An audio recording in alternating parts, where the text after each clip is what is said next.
Today we're going to talk about Achilles tendon. So if you actually think about the origin of Achilles and why it has the name Achilles tendon is because uh, in ancient Greek culture, or it was this superhuman that nobody could beat him and fight with him. And then he had the weak spot, and that was his Achilles tendon. And as soon as that tendon was cut, then he was put on the ground. He was weak. And that's how you probably feel when you have that Achilles tendon pain or tendonitis. In the first step, first couple steps in the morning, or when you're running, when you're walking, when you're doing pretty much any activities. And if you already have been tried other therapies, like physiotherapy, massage, stretching for Achilles tendonitis, all kind of other forms, then and you're still in pain, it's it's a stubborn tendon because it's one of the thickest tendons in the body, and it's your foot. It's pretty much you cannot walk if you have the pain. So what happens typically with Achilles, chronic Achilles tendonitis or tendopathies. So these are all fancy names, but I personally don't like to use names of the conditions. At Unpain Clinic, we rather focus more trying to figure out the cause. And if you just listen to the previous episode number 3, where we talk about plantar fascia, Achilles tendon, it's similar to plantar fascia, and actually they go together. But this is now, I want to provide more information about Achilles tendopathies that are chronic, that have been for minimum 3 months and up. So the first thing that we need to understand, tendons are pretty much the bridge, the anchors between a muscle and a bone.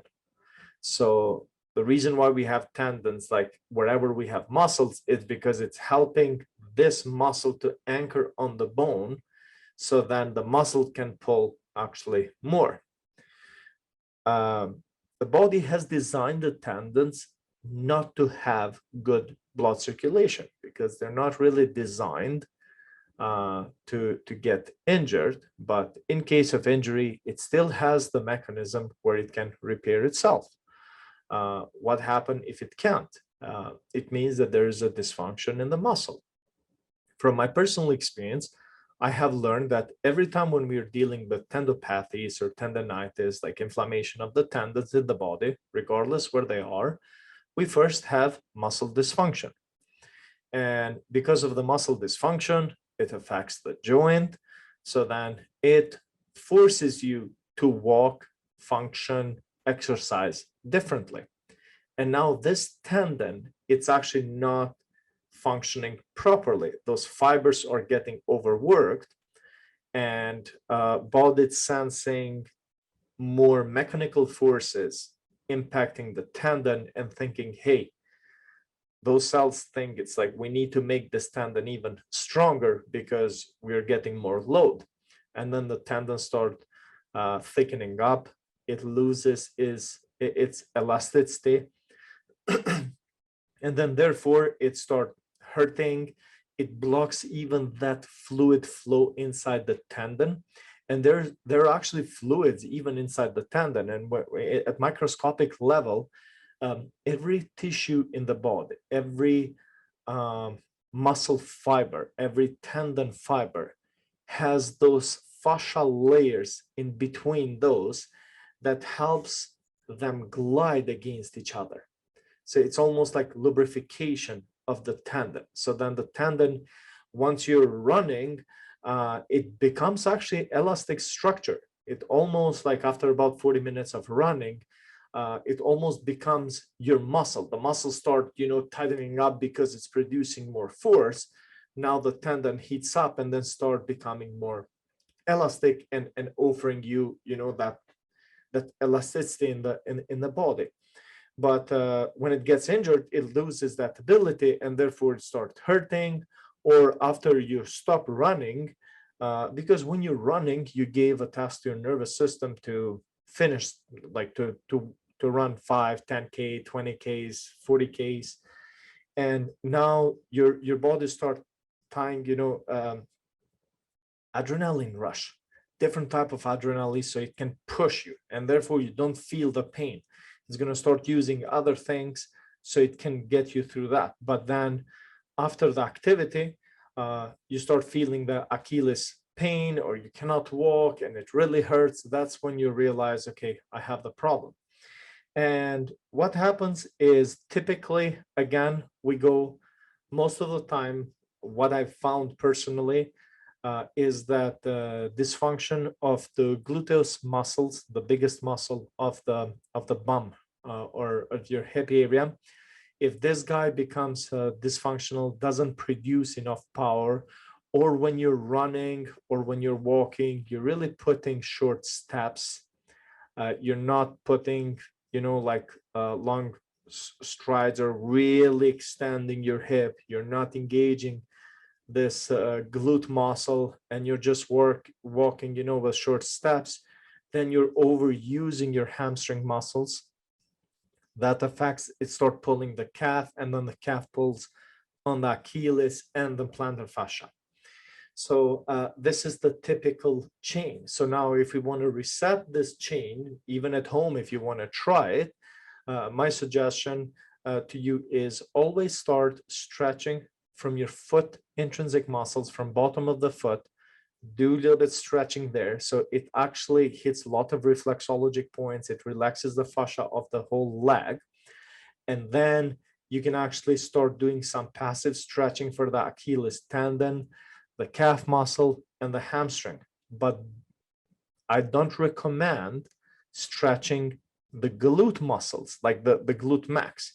If you're really precise, and if you can isolate only to relax the glute med, but not really stretch the glute max, then you can do that. But how you should do that is, you should take a small, like the fascia balls or tennis ball or lacrosse ball or anything, that you put it a little bit lower than where your hip sits. So if you put your hand on the side of the hip and a little bit about like 45 degrees, and whereas the crest of the hip, that's mostly the glute max. So I don't want you to stretch much there. It's typically where your fingers end. If you put your hand on at that iliac crest, wherever your fingers end, about 45 degrees back, that's where you can actually stretch and relax, and that might help you more. So that's one thing. The other type of stretching that you can probably search on YouTube is eccentric type of stretching for Achilles tendon. So they help you to maintain it, but not really to solve the problem. So you're pretty much relieving the aggravating factors of Achilles tendon problem.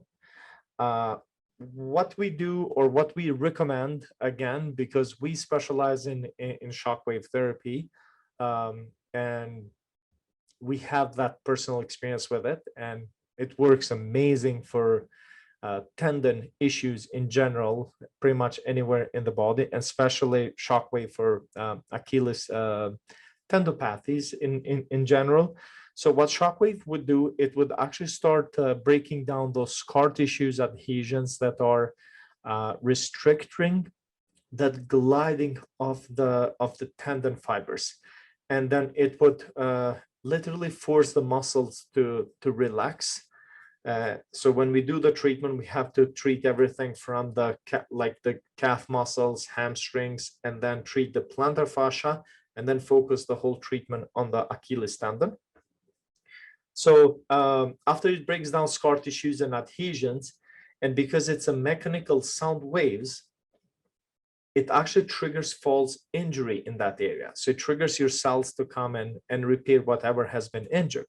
And the main effect of the shockwave in this case is to stimulate new blood vessel growth. So if we improve more blood circulation on the muscle, or especially in that junction where the muscle turns to a tendon, so because of more blood circulation in the area, the muscle gets more oxygenated, and then the tendon and the muscles become more elastic so they can actually start working properly. And then about 8 to 9 weeks after the third session of shockwave, typically there is the highest amount of stem cell activation in the area where the body can go and start repairing the injured tendon. Another thing with shockwave, because it stimulates all the growth factors in the body, including collagen, and collagen is a very important element when it comes to tendon repair. And I explained this a little bit on the plantar fascia because it's the same mechanism, but in Achilles tendon, it's even more important because those tendon fibers are very solid and they need to be very strong to support your whole body. And any tendon, it's actually built from collagen material. And when those fibers actually snap or you tore those fibers, then there's microscopic space in between those fibers. Your nervous system sends this space and thinks, okay, I have an area in the body that I'm not actually feeding with nutrition. I'm not supplying it with blood. And then it starts creating blood vessels, trying to supply that with blood circulation. But what happened in reality is that it makes things more complicated and worse because your tendons need actually new collagen fibers rebuilt, not blood vessels. Because if originally whoever made us, whoever created, or like the evolution, if we needed more blood supply, we would have that blood supply in the tendon already. And the question is probably why it doesn't heal, because we don't live that natural lifestyle anymore. It's like if you were living, let's say 10,000 years ago, you didn't have a computer to sit in front of, you didn't drive, you didn't sit 8-9 hours, so you got injured, you got up and walked, and you created mechanical forces, you went through the pain, and that helped, rebuilding. You had the proper food, you had the proper sleep, you had all the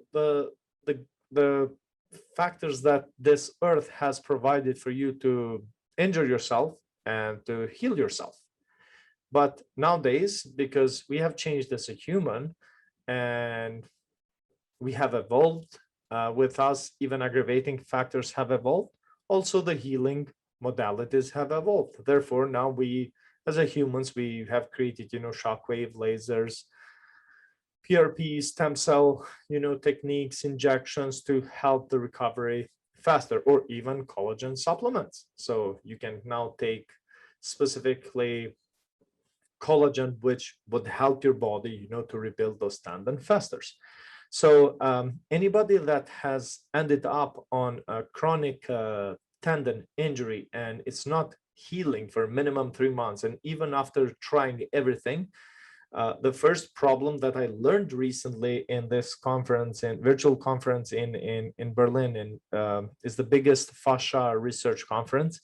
And this is exactly what they explained. This is what they have learned and find out about. And I actually learned this in Salzburg for the first time at the Shockwave conference at International Society for Medical Shockwave Treatments.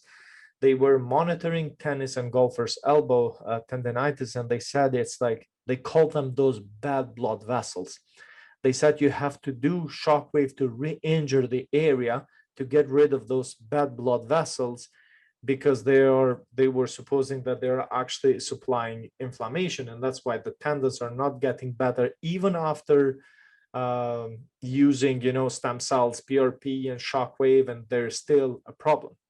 And now in the recent conference, they found out that they're actually good blood vessels. They're just bringing the regular blood, but instead of body creating the collagen fibers back, it's creating those blood vessels, which is making the tendon weaker because the other remaining fibers that are already working, they're overworking, they're getting thicker, and you have ended up in this vicious cycle. So wherever you are in the world, because we know, and I'm talking about our personal experience here, the best modality that has worked on our experience is the shockwave therapy. One thing that you have to look for is the true shockwave therapy, which is there are two types of the shockwaves in the market. You have the radial pressure wave, and then you have what we call it the true shockwave, which is the same as the one that breaks up kidney stones with. So what it does, or if you're in a place that there's no, true shockwave and it's only the radial pressure wave, which sounds as a jackhammer, even that one, it's still good. Even that one, the research shows really good results for Achilles tendonitis.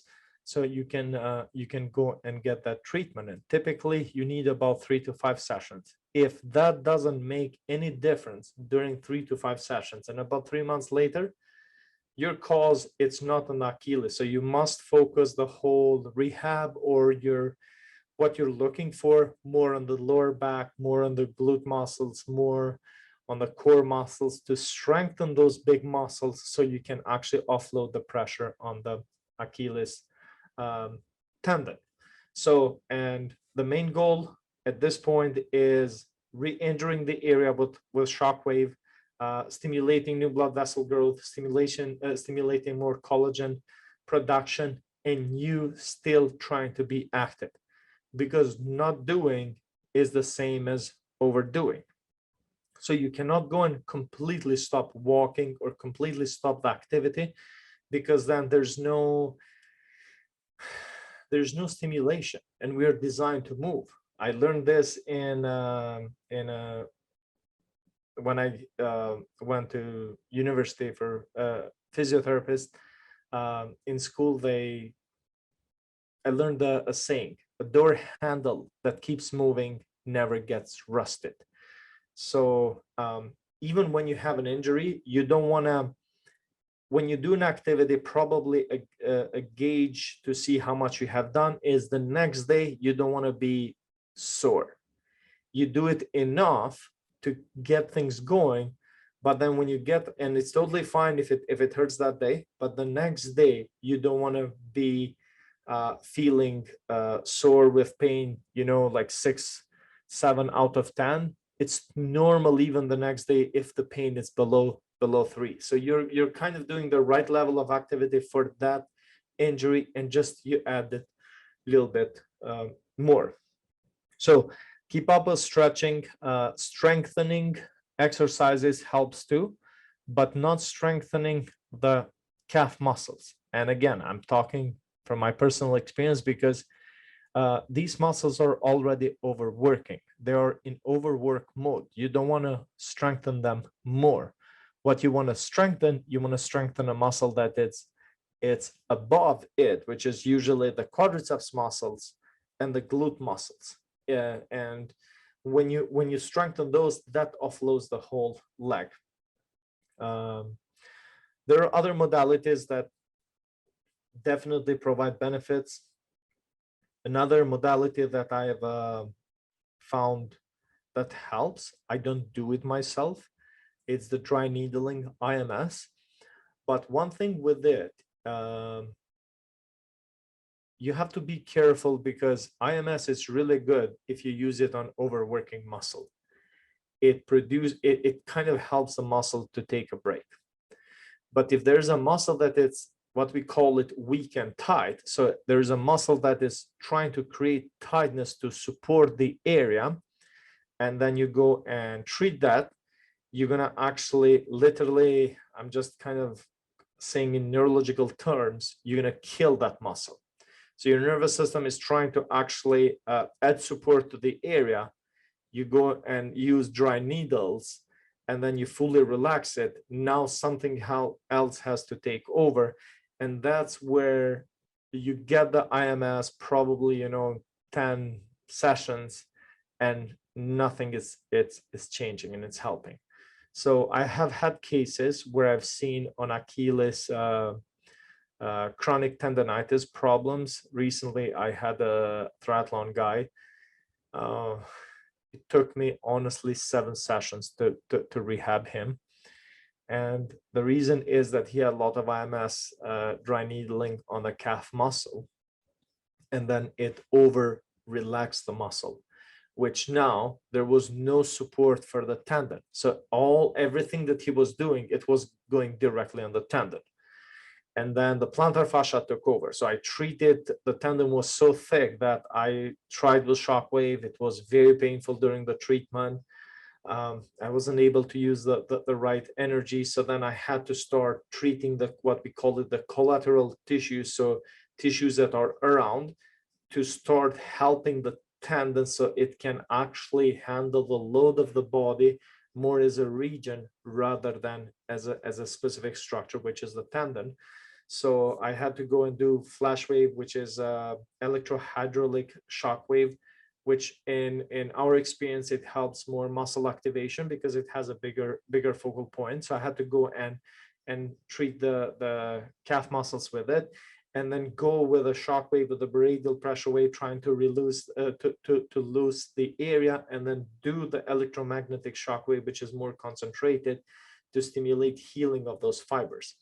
And then I had to treat also the plantar fascia, relax it. Once we start treating the surrounding tissues, the body felt safe. The nervous system felt safe to start offloading the tendon, because you have to remember, your nervous system does whatever it takes to keep you straight and against gravity. We challenge gravity daily.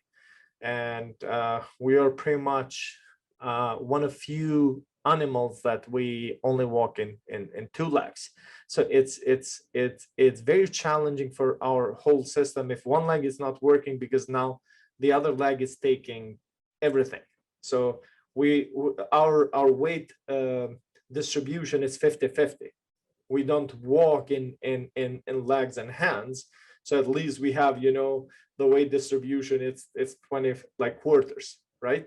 So if one is injured, at least you have still 75% of the system taking care of you, and you can still function and go while you allow the healing.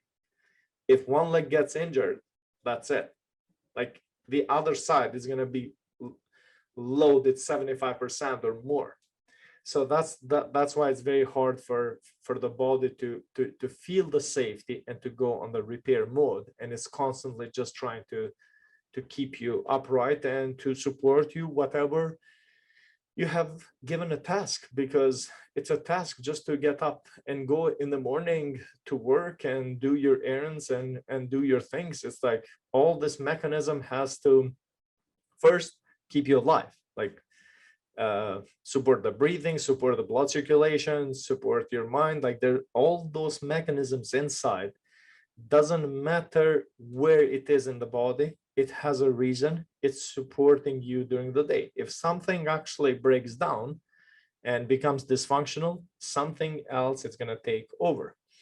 So kind of if you're, let's say, if you're in an area that there's no modalities whatsoever, like you're now in the middle of the forest, and how do you heal your Achilles tendon? So what you do is first you focus on the breathing, because without oxygen, nothing functions. So take a deep breaths, probably practice if you heard about Wim Hof breathing, the Iceman, that's a really good type of breathing, or any type of breathing where you just take a deep breath, send it to your abdomen, relax, focus on that. So if you provide the body with oxygen, you're providing the body with a fuel, with energy that is going to help everything to work properly.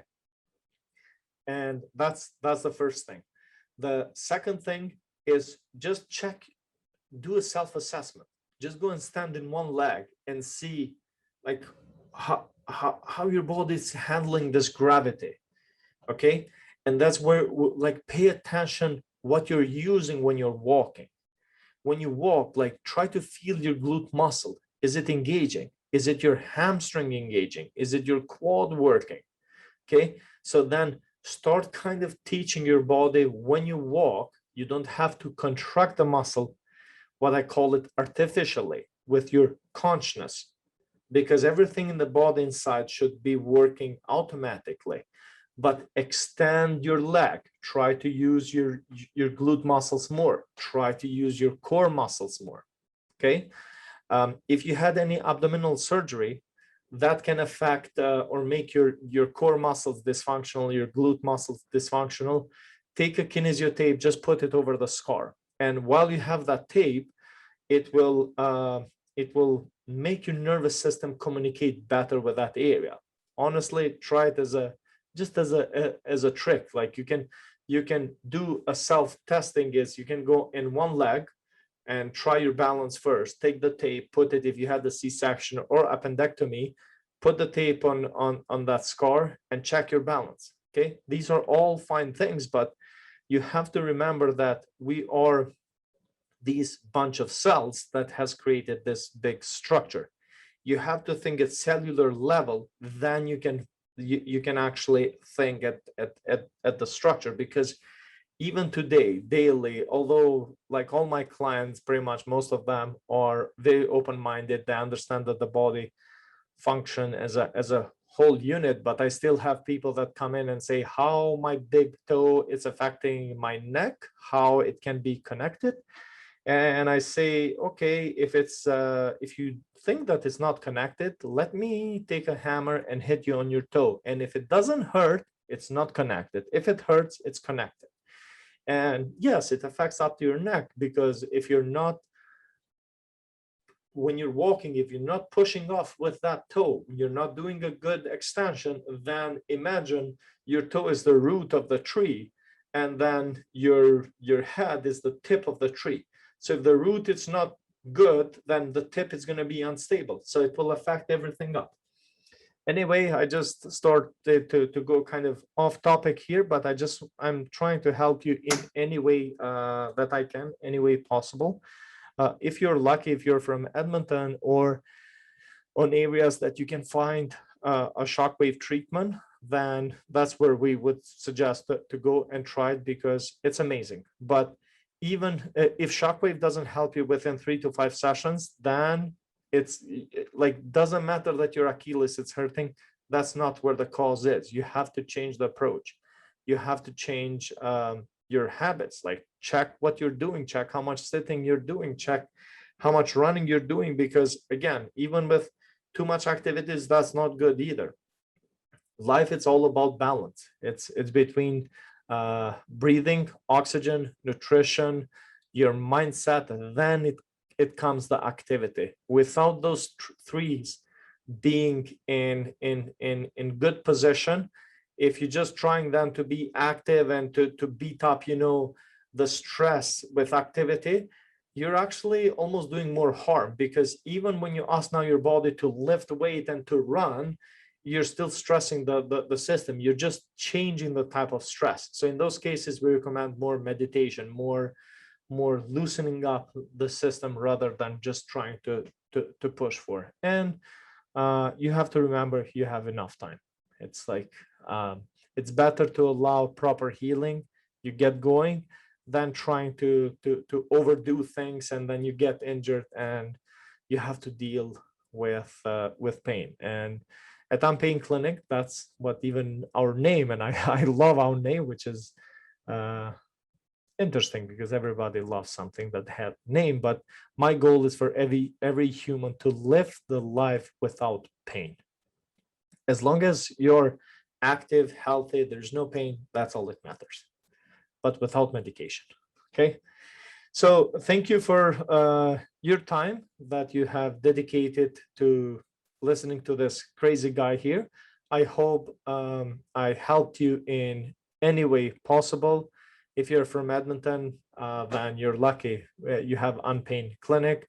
hopefully soon we'll have unpain clinics all over Canada and United States first. So that's our goal. So thank you for your time, and have a great time till the next episode. Thank you.